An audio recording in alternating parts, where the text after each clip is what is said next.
Você já parou pra pensar até onde alguém é capaz de ir quando a ganância toma conta? Tipo, até onde uma pessoa destrói tudo e todos ao redor só pra conseguir dinheiro. Hoje eu vou te contar uma história tão absurda que parece impossível de ser verdade. Tem uma mulher grávida de 7 meses sangrando dentro de um tribunal. Tem uma amante rindo da situação na cara de todo mundo. E tem um juiz que bateu um martelo na mesa com tanta força que o som ecoou pelo prédio inteiro. E olha, o final dessa história, cara, é de deixar qualquer um de queixo caído. Fica comigo até o final porque você não vai acreditar no que aconteceu quando o envelope com o resultado do DNA foi aberto. Prometo que vale cada segundo. Bora lá. Então, vamos conhecer Amélia. 30 e poucos anos, arquiteta talentosa, daquelas que consegue transformar qualquer espaço em algo incrível. Sabe aquela pessoa que tem o dom de enxergar beleza onde ninguém mais vê? Essa era ela. E o marido? Ethan. Bonito, charmoso, herdeiro de uma empresa gigante de logística. Dinheiro não era problema. Aquele casal que todo mundo olha e pensa, cara, eles têm tudo. Foto de casamento linda na lareira. Casa impecável numa rua arborizada. Vida social perfeita. 10 anos juntos construindo o que parecia ser um conto de fadas moderno. Mas sabe como é, né? Nem tudo que reluz é ouro. A primeira rachadura nessa fachada perfeita apareceu numa terça-feira qualquer. Nada dramático no começo. Só pequenos sinais. Uma ligação perdida aqui, uma desculpa esfarrapada ali. Ah, tem uma reunião até tarde. Ah, surgiu uma coisa de última hora no trabalho. E aquele perfume. Aquele perfume que grudava no terno dele e definitivamente não era o dela. Floral demais. Doce demais. Alto demais. Amélia não era boba. Ela notava. Mas sabe quando você não quer acreditar? Quando você prefere fingir que tá tudo bem porque encarar a verdade dói demais.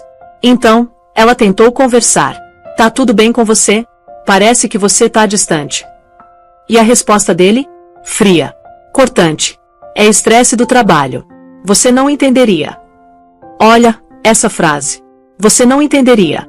Como se ela fosse incapaz de compreender. Ela, que tinha ajudado ele a montar apresentações de negócios de madrugada. Ela, que entendia de contratos e estratégias. De repente, ela tinha virado uma estranha na própria relação. Os dias foram passando e a distância só aumentava. As noites em que ele chegava tarde se tornaram rotina. O toque dele, que antes era carinhoso, virou mecânico. Automático. Como se ele tivesse obrigação de fazer, mas o coração já não estava mais ali. E foi exatamente nesse momento de fragilidade que aconteceu um milagre. Amélia descobriu que estava grávida. Depois de anos tentando.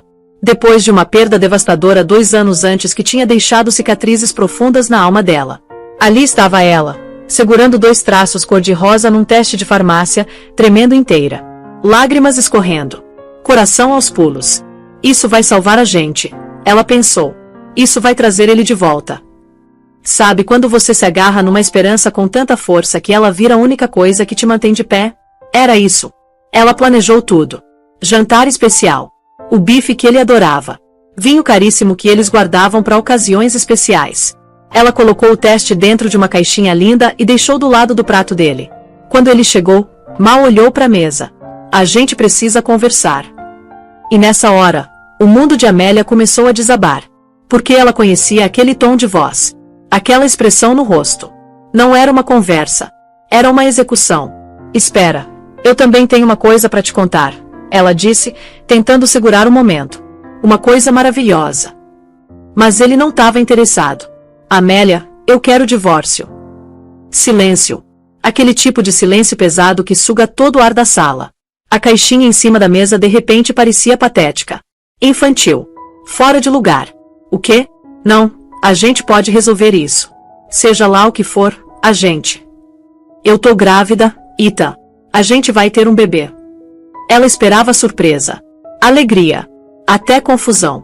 Qualquer coisa humana. Mas o que ela viu nos olhos dele foi pior que indiferença. Foi frieza calculada. Ele pegou a caixinha. Olhou pro teste. E disse as palavras que destruíram tudo. Isso é impossível. Como assim impossível? Impossível porque esse filho não é meu. Olha, tem coisas na vida que são tão absurdas que seu cérebro simplesmente não processa na hora. Amélia deu uma risada. Não porque era engraçado, mas porque era tão surreal que não fazia sentido nenhum. Tá maluco? Claro que é seu. De quem mais seria?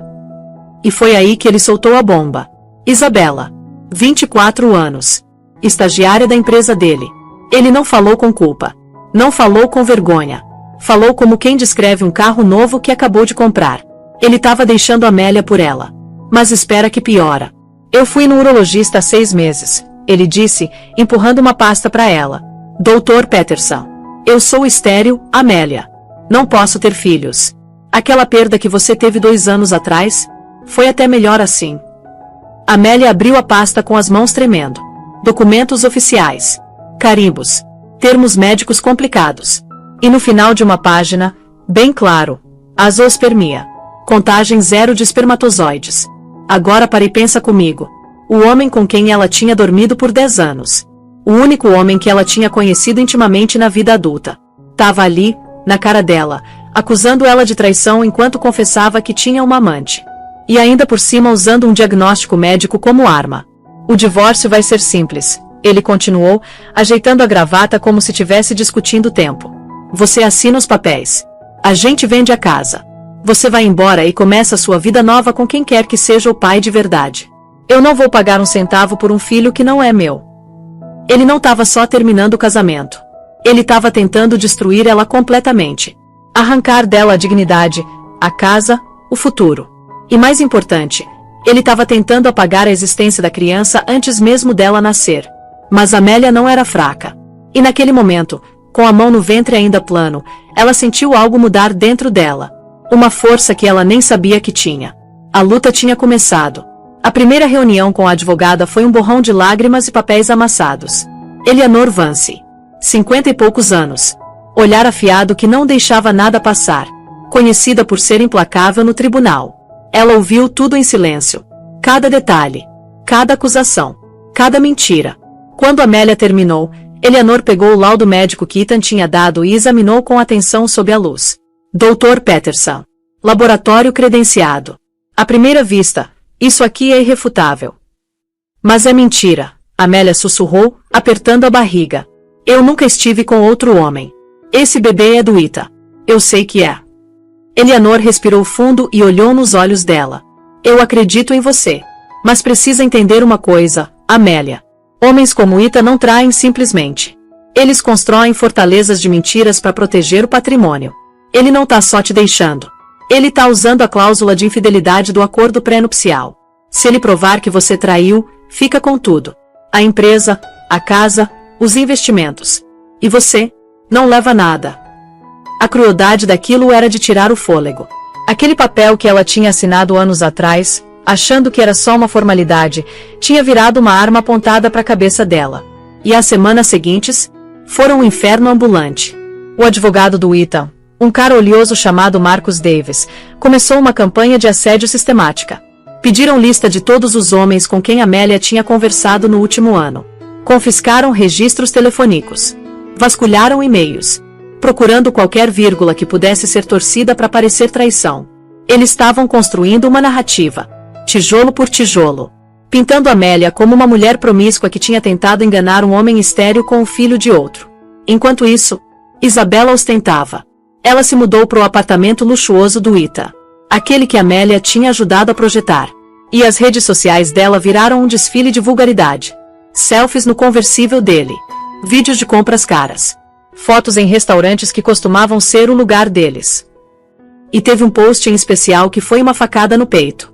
Isabela posando com a mão na barriga lisinha dela. A legenda: construindo nosso futuro livre de bagagens. Amor verdadeiro sem complicações. Bagagens. Ela tinha chamado o bebê não nascido de bagagem. Os amigos e a família de Amélia se uniram ao redor dela. A irmã, Chloe, se mudou para a casa dela e virou uma guardiã feroz. Mas a humilhação pública era como veneno. Corroía devagar. Sussurros no mercado. Amigos antigos sumindo. A história que Ethan e Isabela contavam era simples, suja, e graças às provas médicas, tragicamente convincente. Mas Eleanor não desistiu. Tem algo errado nesses documentos, ela murmurava durante uma sessão de estratégia à tarde da noite. Um homem descobre que é estéril e a primeira coisa que faz não é buscar ajuda ou terapia. É usar isso como arma legal. O timing é perfeito demais. Como se ele tivesse isso guardado, esperando o momento certo. Elas decidiram contra-atacar. Eleanor entrou com processo por difamação e exigiu exame médico independente no ITA. O advogado dele lutou com unhas e dentes. Meu cliente já apresentou prova médica irrefutável, Davis argumentou numa audiência preliminar. Submetê-lo a mais testes invasivos é apenas assédio de uma mulher desesperada pega numa mentira. O juiz, um homem sério mas justo chamado Thompson, hesitou. Senhorita Vance, você está fazendo uma acusação grave de fraude. Tem alguma evidência de que esses documentos não são o que parecem? Só a palavra da minha cliente, Excelência, Eleanor admitiu. E a convicção profunda de que um homem está tentando abandonar a esposa grávida e o filho não nascido com uma ficção conveniente e cruel. Pedimos que o tribunal obrigue um teste de DNA após o nascimento. Então meu cliente deve aguentar meses de humilhação pública e enrolação financeira baseado nessa alegação infundada, Davis retrucou com aquele sorrisinho. Rejeitamos isso. Queremos resolver agora. O juiz suspirou, esfregando as têmporas. O tribunal não vai obrigar exame médico do Sr. Ashford neste momento, dadas as evidências apresentadas. Vamos proceder com base nos documentos em mãos. Audiência final marcada para 29 de setembro. Preparem os argumentos finais. Foi um golpe devastador. Elas iam ter que lutar nos termos dele, com as provas falsas no centro de tudo. Quando Amélia saiu do tribunal naquele dia, viu Ethan e Isabela esperando o carro. Isabela pegou o olhar dela e articulou a palavra acabou com um sorriso triunfante antes de beijar Ethan apaixonadamente. O estresse estava cobrando seu preço. Amélia sofria de enjoos constantes, dores de cabeça, uma ansiedade que nunca ia embora. O bebê, aquele milagrinho dela, parecia mais um segredo frágil que ela precisava proteger de um mundo determinado a negar sua existência. Ele não vai sair impune, Eleanor jurou, mão no braço dela. A gente só precisa achar aquele fio solto que desfaz a mentira inteira. E acredita em mim, sempre tem um fio solto. A manhã de 29 de setembro amanheceu cinza e opressiva. Amélia estava com 7 meses de gravidez. Cada movimento era um esforço. Tornozelos inchados. Dor constante na lombar. Chloe ajudou ela a se vestir. Um vestido azul marinho elegante e simples. Uma armadura de dignidade contra a vulgaridade que ela ia enfrentar. Lembra, você é forte e está dizendo a verdade, Chloe disse, apertando as mãos dela. Isso é mais do que eles podem dizer. O tribunal era um espaço frio e enorme que amplificava cada som. O farfalhar de papel. O render de um sapato. As tosses discretas e julgadoras da galeria. Ethan e Isabela já estavam sentados na mesa oposta. Ethan impecável num terno cinza escuro, o rosto uma máscara de vitimização ensaiada. Isabela sentada logo atrás dele. Não com a equipe jurídica. Mas ali, uma presença silenciosa e sorridente. Ela usava um vestido vermelho sangue, justo demais, totalmente inadequado para o local. Uma provocação deliberada. Ela parecia um abutre esperando para atacar. A audiência começou. O advogado do Ethan foi o primeiro. Pintou um quadro de Ethan como um homem tragicamente traído. Falou do desejo profundo dele por uma família, da devastação ao descobrir a infertilidade, e da descoberta arrasadora da infidelidade da esposa. Sra. Ashford não queria acreditar, Davis disse, a voz pingando falsa simpatia. Mas os fatos, Excelência, são coisas teimosas. Os laudos médicos que submetemos como anexo à são inegáveis. E a gravidez da Sra. Ashford é, lamentavelmente, a prova viva da traição dela. Quando Ethan subiu ao banco das testemunhas, foi um show de tristeza ensaiada. Falou do amor por Amélia no passado. Voz falhando nos momentos certos. Contou sobre o dia que recebeu o diagnóstico, alegando que ficou envergonhado demais para contar para ela na hora. Eu estava lidando com aquilo, ele disse, olhando pro juiz com olhos suplicantes. Aceitando o fato de que nunca poderia ser pai. E então ela me disse que estava grávida. Meu mundo desabou. A traição foi absoluta. Amélia sentada ali, ouvindo. Um grito mudo construindo no peito. Cada palavra era mentira. Cada emoção, fingimento. Ele era um estranho. Um monstro usando a cara do marido dela. Ela sentia o bebê chutando. Um ritmo frenético, angustiado. Como se pudesse sentir o veneno na sala. Então foi a vez de Eleanor interrogar. Ela se aproximou do banco com uma calma predatória. Sra. Ashford, você alega ter recebido esse diagnóstico há 6 meses, correto? Sim. E visitou o Dr. Peterson em 12 de março deste ano. Isso. Pode apresentar ao tribunal qualquer prova dessa consulta. Entrada na agenda, confirmação por e-mail, recibo do copagamento. Ethan hesitou por uma fração de segundo. Paguei em dinheiro. Era um assunto delicado. Não queria deixar rastro. Que conveniente. Eleanor observou secamente. Você estava preocupado com o rastro de uma consulta médica, mas não do caso que mantinha com sua estagiária, senhorita Isabella Rossi, que segundo registros telefônicos começou muito antes desse suposto diagnóstico. Davis pulou da cadeira. Objeção. O relacionamento pessoal do meu cliente não está em julgamento. Pelo contrário, Eleanor rebateu. Fala diretamente do caráter e credibilidade dele. Ele pede ao tribunal que acredite que é um homem honesto traído pela esposa enquanto ele mesmo mantinha um caso de longo prazo. Isso estabelece um padrão de mentiras. Deferido, disse o juiz Thompson com um suspiro cansado. Mas vá com cuidado, senhorita Vance. Eleanor continuou. Apontou inconsistências. Momentos em que a linha do tempo não batia. Mas sem evidência concreta para refutar os documentos médicos, era como jogar pedrinhas contra uma muralha. Ethan e o advogado tinham resposta para tudo. O ar na sala ficou denso. Amélia sentiu uma onda de tontura. O estresse, as mentiras, a atmosfera sufocante. Tava ficando demais. Ela pressionou a mão no abdômen, tentando respirar através de uma cãibra súbita e aguda. Finalmente, Amélia foi chamada ao banco. As pernas dela pareciam chumbo. Coração batendo contra as costelas. Daquela posição, ela via o rosto de Isabella claramente. A mulher mais jovem nem tentava esconder o desprezo. Inclinou-se para frente, olhos brilhando com malícia, um sorriso triunfante estampado no rosto. Era o olhar de alguém que já tinha vencido e estava simplesmente saboreando a humilhação pública final da perdedora. Sr. Davis se aproximou dela, sorriso predatório. Senhora Short, começou, o tom enganosamente gentil. Deve ser muito difícil estar aqui na sua condição. É, Amélia conseguiu dizer, voz mal passando de um sussurro. E você mantém, apesar da evidência médica irrefutável em contrário, que meu cliente, um homem estéril, é o pai do seu filho. Ele é o único homem com quem já estive, Amélia disse, a voz ganhando uma lasca de força. Esse é o filho dele. Davis deu uma risadinha baixa e condescendente. Uma fantasia tocante, senhora Short. Mas estamos num tribunal, lugar de fatos. Deixe-me perguntar diretamente, quem é o pai do seu filho? É um colega? Um amigo antigo? Pode contar ao tribunal. Talvez possamos encerrar essa farsa hoje. A acusação, tão descarada e cruel, mandou uma nova onda de dor através dela. Dessa vez mais aguda. Uma cãibra cortante que roubou o fôlego. Ela ofegou, dobrando-se levemente no banco. Eu preciso de um momento. Ela gaguejou, a visão começando a embaçar nas bordas. Do outro lado da sala, Isabella soltou uma risada baixa e zombeteira. Foi um som pequeno, mas no silêncio tenso do tribunal, ecoou como um tiro. A risada de Isabella foi a faísca que acendeu a gasolina. Não foi apenas uma risada. Foi desprezo puro e destilado. Foi uma demissão da dor de Amélia. Uma zombaria da gravidez dela. Uma celebração do sofrimento. Todas as cabeças do tribunal se viraram para Isabella. Até Ethan pareceu momentaneamente chocado com a audácia dela. A expressão presunçosa do Sr. Davis vacilou. Os olhos do juiz Thompson se estreitaram em fendas perigosas, o rosto escurecendo como uma nuvem de tempestade. Silêncio no meu tribunal. Ele trovejou, a voz estalando como um chicote. O som do martelo batendo na madeira foi explosivo.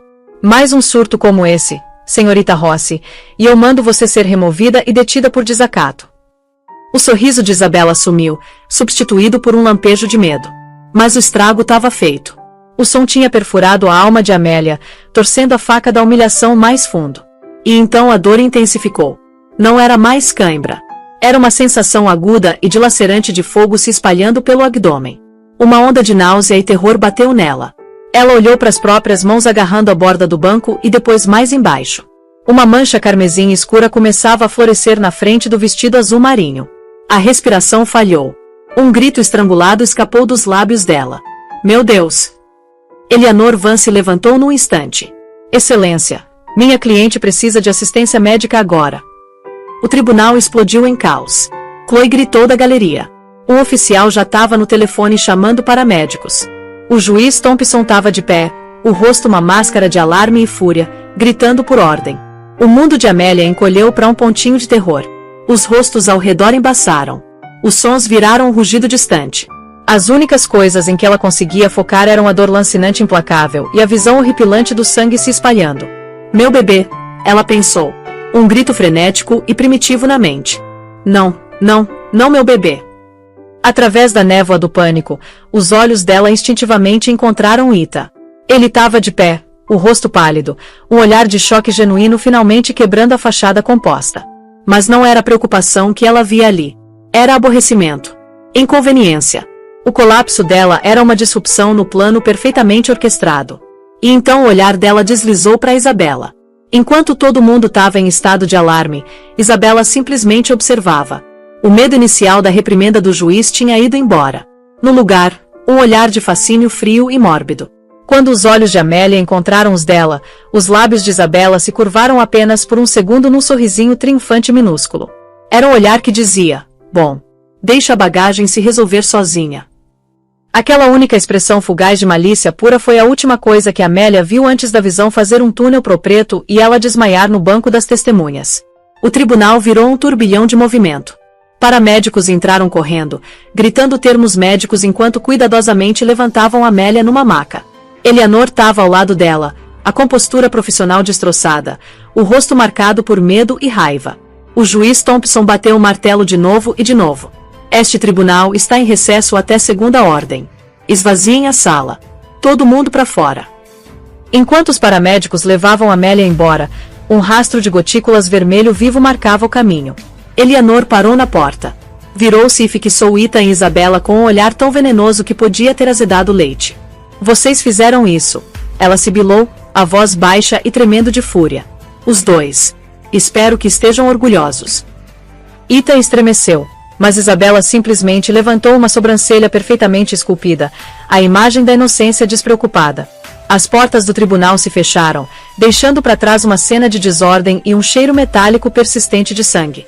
A mentira cruel finalmente tinha derramado ele. E ninguém sabia se o custo seria uma vida ou duas. Amélia acordou com o bip rítmico e constante de um monitor cardíaco e o cheiro estéril de um quarto de hospital. Por um momento aterrorizante, ela não conseguia lembrar onde estava ou o que tinha acontecido. Então os eventos do tribunal inundaram de volta. A dor, o sangue, o sorriso cruel de Isabela. Um soluço ficou preso na garganta e ela instintivamente alcançou a barriga. Ainda estava lá. Um monte firme e arredondado debaixo do lençol fino do hospital. Calma, querida. Você tá bem. O bebê tá bem. A voz de Chloe. Amélia virou a cabeça para ver a irmã sentada ao lado da cama, os olhos vermelhos, mas o sorriso gentil.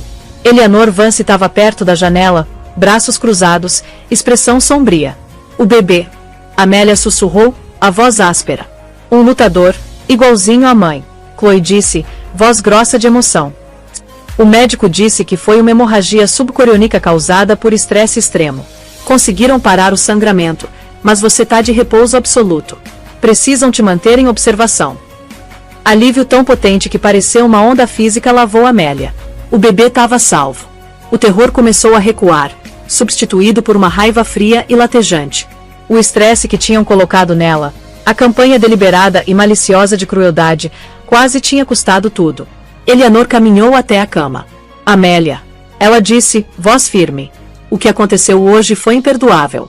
E muda tudo. O juiz Thompson tá furioso. Ele viu o que fizeram. Viu Isabela rir. Viu você desmaiar. O teatro acabou. Agora a gente termina isso. Mas como? Amélia perguntou, sentindo uma onda familiar de desesperança. Os documentos. O tribunal ainda tá considerando eles. A gente não vai desmentir os documentos, Eleanor disse, uma luz estranha e feroz nos olhos. A gente vai torná-los irrelevantes. Vamos provar agora mesmo que Ethan Ashford é o pai do seu filho. Mas o juiz negou nosso pedido de teste de paternidade. Ele negou um pedido para forçar o Ethan a ser testado. Nunca disse nada sobre você. Eleanor se inclinou mais perto. Tem um procedimento. Chama teste de paternidade pré-natal não invasivo. NIPT. Tira uma amostra de sangue de você, a mãe, e um simples cotonete de bochecha do suposto pai. O DNA livre do bebê está presente na sua corrente sanguínea. Conseguem isolar e comparar com o DNA do pai. Tem mais de 99% de precisão. Uma faísca de esperança acendeu no peito de Amélia. A gente pode fazer isso? Podemos forçar o Ethan a dar uma amostra. Não precisamos, Eleanor disse, um sorriso lento e astuto se espalhando pelo rosto. Ethan é uma criatura de hábitos e vaidade. Toda manhã ele bebe uma marca específica de chá verde e usa escova de dente Sonica. Ele é meticuloso. Acha que é muito mais esperto que todo mundo. Os olhos de Amélia se arregalaram quando entendeu. Você vai pegar o DNA dele sem ele saber. Eu não vou, Eleanor corrigiu. Mas conheço alguém que pode. Um investigador particular. Muito bom, muito discreto. Fiz uma ligação enquanto você estava dormindo. Enquanto o Ethan e o advogado dele estão ocupados comemorando o que acham que é uma vitória, a gente vai puxar o tapete debaixo deles. Vamos precisar de uma amostra sua também. Uma enfermeira entrou para tirar sangue de Amélia para os exames de rotina. E com o aceno de Eleanor, ela tirou um frasco extra pro laboratório de genética. O plano estava em movimento. Parecia perigoso, audacioso, mas era o único lance que restava. As próximas 48 horas foram agonizantes. Amélia confinada na cama do hospital, sua única conexão com o mundo exterior sendo as atualizações de Chloe e as ligações determinadas de Eleanor. O investigador particular, um ex-detetive de polícia chamado Jack Corrian, era um fantasma. Entrava e saía da vida de Ethan sem deixar rastro. No segundo dia, Eleanor visitou com um pequeno saco de evidências lacrado. Dentro tinha uma cabeça de escova de dentes. Ele conseguiu. Eleanor disse, voz triunfante. Do lixo do banheiro da cobertura do Ethan hoje de manhã. Trocou por uma idêntica nova. O Ethan nunca vai saber. Vou levar isso pro laboratório eu mesma. Concordaram em fazer as pressas dadas as circunstâncias. Teremos os resultados em 3 a 5 dias úteis. Deitada naquela cama de hospital, Amélia sentiu uma mudança dentro dela. O medo ainda estava lá, mas estava sendo eclipsado por uma determinação endurecida. Ela tinha sido vítima por tempo demais. Tinha absorvido as mentiras deles, a crueldade, o desprezo. Agora ela fazia parte de um contra-ataque. Achavam que tinham quebrado ela, mas só tinham forjado o luto e o terror em aço. No dia da alta, Eleanor ligou. O tribunal reconvocou para esta tarde. Ela disse. O juiz Thompson quer concluir o caso. O advogado do Ethan está pressionando por julgamento sumário a favor deles, citando sua instabilidade emocional. Estão tentando usar seu colapso contra você. A gente tem os resultados, Amélia perguntou, coração disparado. Houve uma pausa do outro lado da linha. Estão sendo entregues por mensageiro diretamente no tribunal. Não vi. Ninguém viu. Vão ser abertos pela primeira vez na frente do juiz. Era uma aposta aterrorizante. Mas enquanto Amélia se vestia, escolhendo o mesmo vestido azul marinho agora profissionalmente limpo, ela se sentiu pronta. Dessa vez não estava entrando naquele tribunal como vítima. Estava entrando como mãe armada com a única coisa que eles não podiam contornar com mentiras, a verdade lacrada no envelope. Voltar ao tribunal parecia surreal. Como entrar de volta num pesadelo. Mas dessa vez, algo era diferente. O ar de confiança arrogante que tinha cercado Ethan e Isabella tinha ido embora, substituído por uma impaciência tensa. Eles queriam aquilo terminado. O colapso dramático de Amélia claramente tinha abalado o juiz e lançado um manto de simpatia sobre ela que eles estavam ansiosos para dissipar. Amélia caminhou com uma marcha deliberada e firme, a mão descansando protetoramente no estômago. Ignorou os sussurros da galeria e o olhar venenoso de Isabella. Sentou ao lado de Eleanor e encontrou os olhos da advogada, dando um único aceno determinado. De pé, o oficial anunciou. O juiz Thompson entrou, o rosto uma máscara indecifrável de autoridade judicial. Sentou e examinou a sala, o olhar demorando por um momento em Amélia, um lampejo de algo ilegível nos olhos antes de virar a atenção para os advogados. Sr. Davis, ele começou, voz um trovão baixo. Você entrou com pedido de julgamento sumário. Prossiga. Davis levantou, exalando confiança. Excelência, os eventos da última sessão, embora infelizes, só servem para destacar o desespero da ré. Meu cliente, Sra. Shord, forneceu prova científica concreta da infertilidade dele. A Sra. Shord não forneceu nada além de surtos emocionais e alegações infundadas. Tá claro que ela é uma narradora não confiável da própria vida. Pedimos ao tribunal que ponha fim a essa farsa, decida a favor do Sra. Shord e finalize esse divórcio com base nos termos do acordo pré-nupcial. O juiz Thompson ouviu, expressão inalterada. Senhorita Vance, sua resposta. Eleanor levantou devagar, um arquivo nas mãos. Excelência, o Sr. Davis está correto sobre uma coisa. Este é um lugar de fatos. E enquanto minha cliente foi submetida a uma campanha de abuso emocional projetada para quebrar o espírito dela, Uma campanha que quase custou a vida do filho dela aqui mesmo neste tribunal. Agora estamos preparados para introduzir um novo fato definitivo nesses procedimentos. Ela caminhou em direção à bancada do juiz. Obtivemos, com grande despesa e esforço pessoal, os resultados de um teste de paternidade pré-natal não invasivo conduzido por um laboratório de genética certificado e nacionalmente reconhecido. O teste compara o perfil de DNA fetal do sangue da minha cliente com o perfil de DNA do Sr. Ethan Ashford. Um suspiro coletivo atravessou o tribunal. Dave estava de pé, o rosto ficando vermelho manchado. Objeção. Objeção, Excelência. Isso é uma violação ultrajante da privacidade do meu cliente. Como obtiveram o DNA dele? Isso é inadmissível. É fruto da árvore envenenada. Sr. Davis. Eleanor contra-atacou suavemente, nem se virando. O DNA foi obtido de um item descartado na própria casa da minha cliente, uma casa da qual ele ainda é legalmente coproprietário. Nenhuma lei foi quebrada. Mas a objeção frenética do seu cliente fala volumes, não fala. O juiz Thompson levantou a mão, silenciando os dois. Olhou para Eleanor. Você tem esses resultados consigo? Excelência, Eleanor disse, gesticulando para o oficial que segurava um grande envelope manila lacrado. Acabaram de ser entregues por mensageiro aprovado pelo tribunal. Tão lacrados. Ninguém nesta sala viu. O juiz encarou o envelope por um longo momento silencioso. O destino de todos na sala parecia pendurado naquele pequeno espaço de ar entre o oficial e a bancada. Ele olhou para Ethan, cujo rosto tinha ficado pálido. Olhou para Isabela, que estava sussurrando furiosamente no ouvido de Ethan. Finalmente, os olhos descansaram no rosto de Amélia, no terror esperançoso e quieto dela. Oficial, traga-me o envelope, o juiz comandou. Davis balbuciou. Excelência, devo protestar. Seu protesto é anotado e rejeitado, Sr. Davis, o juiz Thompson disse, voz revestida de aço. Você e seu cliente basearam todo o caso numa alegação científica. Não podem agora se opor quando apresentados com outra. Renunciaram à privacidade médica ao introduzir o anexo A. Agora sente. Derrotado, Davis se deixou cair na cadeira. O oficial colocou o envelope pesado na bancada. O tribunal inteiro prendeu a respiração. O juiz Thompson pegou um abridor de cartas e, com lentidão teatral deliberada, cortou o lacre. Puxou um maço grosso de papéis. Leu a primeira página, os olhos escaneando os dados técnicos. Depois leu a segunda.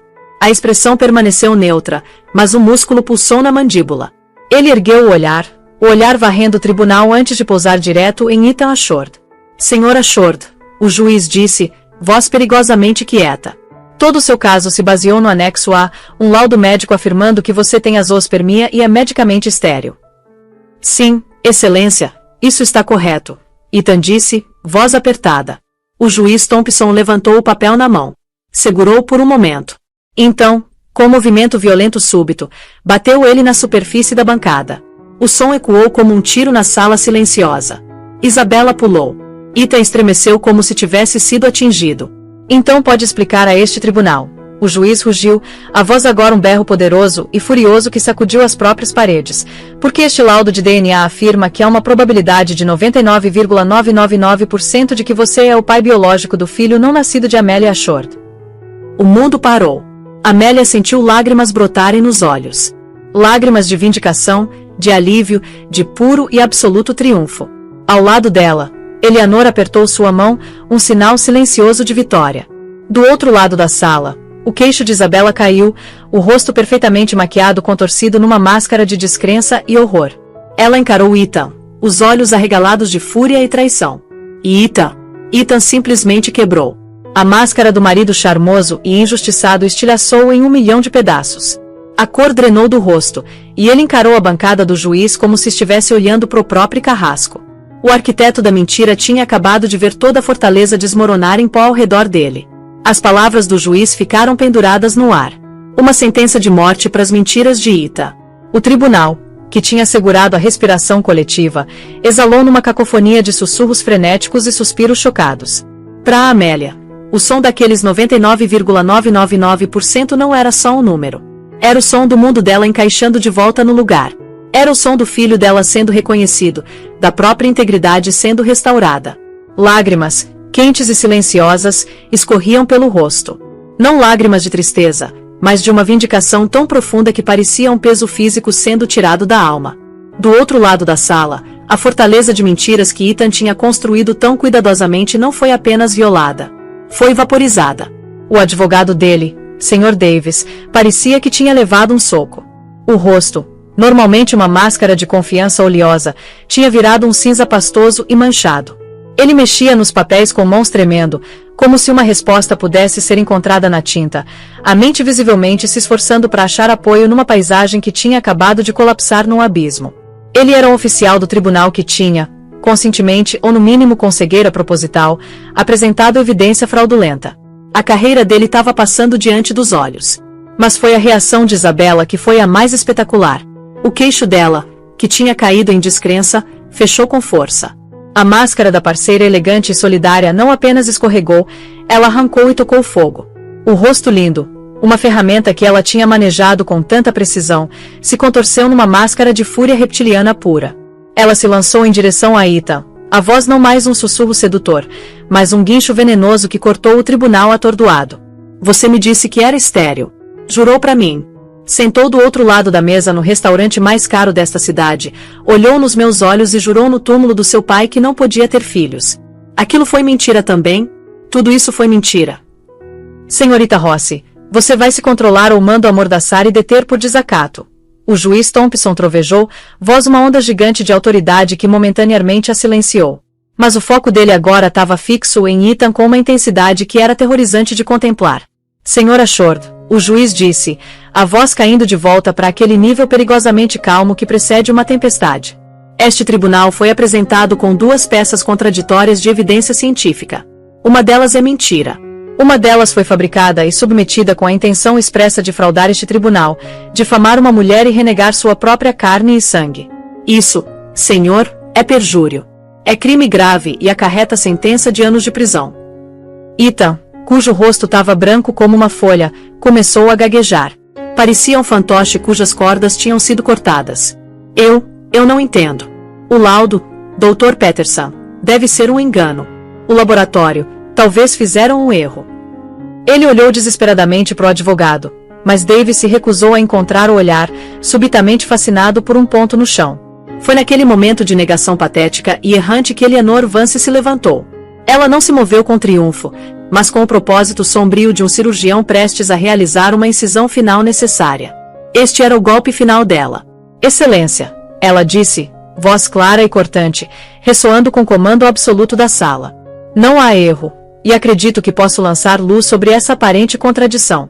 Enquanto esperávamos os resultados de paternidade, mandei meu investigador cavar mais fundo, não no Sra. Short, mas no próprio documento, o anexo A. Ela pausou, deixando a declaração pendurada no ar, atraindo cada olho em direção a ela. Tinha acabado de oferecer resolver o próprio quebra-cabeça que o juiz tinha apresentado. Acontece que, ela continuou, o Sra. Short estava dizendo uma versão da verdade, que é frequentemente a maneira mais eficaz de mentir. Existe um Iachor nos arquivos de pacientes do Dr. Peterson com um diagnóstico definitivo de azoospermia. Os registros são autênticos. A cabeça de Davis levantou de supetão, um lampejo de esperança insana nos olhos. Ethan pareceu confuso, agarrando esse fiapo de esperança. Eleanor deixou o silêncio se esticar por um batimento. Uma obra-prima de teatro forense antes de entregar o golpe final devastador. No entanto, o nome completo do paciente não é Ethan. É Edward. Edward Ashford, o irmão mais velho de Ethan Ashford. A revelação aterrissou como uma segunda bomba, mais poderosa. Se o resultado do DNA tinha rachado a fundação, essa revelação trouxe todo o edifício corrupto abaixo num estrondo. A cabeça de Ethan virou para Eleanor, os olhos arregalados com o pânico primário e cru de um animal encurralado. Ele tinha sido tão esperto, tão certo do esquema. Nunca imaginou que alguém cavaria tão fundo. A voz de Eleanor era implacável, uma ferramenta de justiça pura. Edward Ashford e a esposa, como meu investigador confirmou através de consultas discretas, têm lutado com infertilidade há anos. É uma fonte de imensa dor privada para a família deles. Uma tragédia. E é uma tragédia que Ethan, ao que parece, estava mais que disposto a explorar. Ele obteve uma cópia do arquivo médico confidencial do irmão. Depois escaneou espertamente, falsificando o próprio nome, data de nascimento e número de identificação de paciente nos documentos e os imprimiu. Criou uma farsa perfeita, quase irrastreável. Ele não apenas mentiu para a esposa e para este tribunal, Excelência. Ele armou a agonia privada do próprio irmão para ganho financeiro pessoal. A maldade pura e de tirar o fôlego do ato atordoou o tribunal inteiro no novo silêncio mais profundo. Não era apenas uma mentira a mais. Era uma violação, uma profanação da confiança familiar, um ato monstruoso de crueldade contra o próprio sangue. Mas por que ir a tais extremos? O juiz Thompson perguntou, voz agora um sussurro baixo e horrorizado. Só o acordo pré-nupcial não parece justificar um crime dessa magnitude. Porque, Excelência, nunca foi só sobre o acordo pré-nupcial, Eleanor disse, voz soando com convicção enquanto colocava a peça final e mais feia do quebra-cabeça no lugar. A fortuna da família Ashford é gerenciada por uma série de fundos fiduciários estabelecidos pelo avô de Ethan, um homem de, digamos, valores tradicionais. O maior desses fundos contém uma provisão de linhagem sanguínea muito específica. Uma porção significativa do fundo, uma soma superior a 30 milhões de dólares, deve ser imediatamente dispersa para o primeiro dos netos a produzir um herdeiro masculino direto e legítimo. Ela virou e apontou um único dedo firme diretamente para Ethan. Ethan Ashford não queria esse bebê, não só porque estava tendo um caso, mas porque acreditava, ou talvez a senhorita Ross o convenceu, que era provável ser menina. Ele não podia arriscar. Uma filha não desbloquearia o grande prêmio. O plano dele era, portanto, tão simples quanto maligno. Usar a tragédia do irmão para marcar Amélia como adúltera, acionar a cláusula de infidelidade para se divorciar dela por trocados e deserdar legalmente uma criança que via como passivo financeiro. Ele então estaria livre para casar com a senhorita Rossi e tentar de novo por um filho, garantindo toda a fortuna de 30 milhões para ele mesmo. Ele não estava apenas abandonando o bebê, estava cinicamente trocando por um prêmio maior. O plano, agora exposto em toda a sua glória sociopata, foi recebido com uma onda de repulsa audível da galeria. Isabela encarou Ethan, mas dessa vez não era com raiva. Era com a avaliação fria e de olhos mortos de um financista olhando para uma ação falida. O homem ao qual ela tinha se prendido não era um herdeiro rico e esperto à beira de uma fortuna. Era uma fraude, um criminoso, pior de tudo, agora estava quebrado e desgraçado. O sonho dela de uma vida de luxo sem esforço tinha acabado de evaporar no material de manchetes de tabloides e sentenças de prisão. Sem uma única palavra, ela levantou. Alisou o vestido vermelho sangue, pegou a bolsa de $1000, com um último olhar de total desprezo para o homem patético e choroso ao qual tinha atrelado sua carroça, virou e saiu do tribunal. O clique-claque afiado e imperioso dos saltos no chão de mármore era o único som. Cada clique era um prego sendo martelado no caixão da vida de Ethan. Ethan a observou ir, um lamento desesperado e suplicante escapando dos lábios. Tinha perdido tudo no espaço de 10 minutos. A amante, a credibilidade, a fortuna e a liberdade. Finalmente desmoronou completamente. Colapsou para frente na mesa do réu, o corpo convulsionando com soluços pungentes. Mas não era o som do remorso. Era o lamento impotente e autopiedoso de um manipulador mestre que tinha sido total e completamente superado. O juiz Thompson olhou para o homem chorando com uma expressão de absoluta repulsa. Tinha visto mentirosos e trapaceiros nas décadas no banco. Mas a natureza fria e predatória desse esquema era outra coisa inteiramente. Pegou o telefone na bancada e apertou um botão. Oficial, ele disse, voz como granito. Leve a Short sob custódia por suspeita de perjúrio e fraude grave. E ligue para o escritório do promotor público imediatamente. Diga a eles que tem um caso que envolve falsificação, conspiração para cometer fraude e violação de leis de privacidade médica. É garantido. 2 oficiais robustos se aproximaram. Puxaram o Ethan soluçante e sem resistência para cima.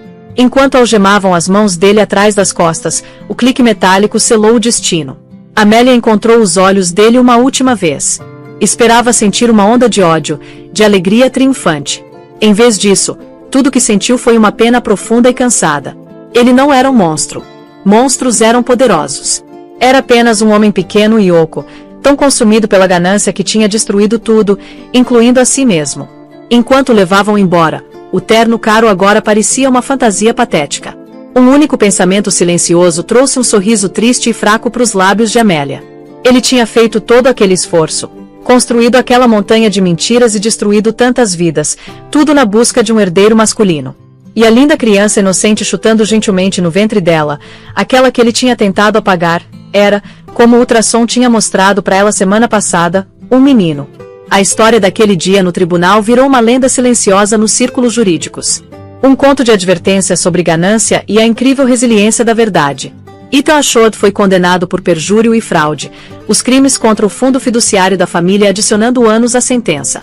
O irmão Edward, com o coração partido pela traição, cooperou totalmente com a promotoria e subsequentemente cortou todos os laços. A família Ashod, envergonhada pelo escândalo público, fez um acordo extrajudicial com Amélia por uma quantia que garantiu que ela e o filho nunca passariam necessidade. Ela ficou com a casa na Rua Sicômoro, sua obra-prima, livre e desembaraçada. 2 meses depois, Amélia deu à luz um bebê lindo e saudável. Uma menina. Ela deu o nome de Lily Esperança. Lily pela nova vida que tinha florescido dos destroços, e Esperança pelo sentimento que tinha carregado ela pelos dias mais sombrios. Vendeu a casa, não querendo que as memórias manchassem o futuro delas, e se mudou para uma cidade costeira ensolarada para começar de novo. Focou na filha, na própria cura e no trabalho, que agora parecia mais significativo do que nunca. Projetou casas para famílias, espaços cheios de luz e amor, as mesmas coisas que Ethan tinha tentado extinguir da vida dela. Nunca procurou outro parceiro. Descobriu que o amor que tinha pela filha, o apoio da irmã e o orgulho silencioso da própria força eram mais que suficientes. Tinha enfrentado o monstro e vencido, não com vingança, mas com dignidade silenciosa e um laço inquebrantável com a criança que tentaram negar.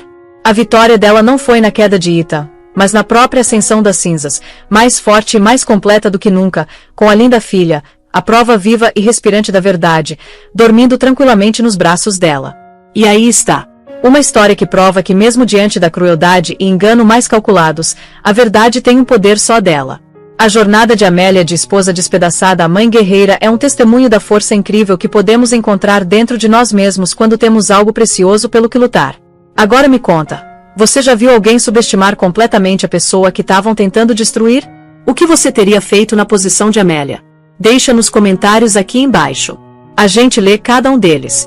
Se essa história de justiça e resiliência te tocou, deixa aquele joinha e compartilha com alguém que precisa de um lembrete de que a esperança pode vencer.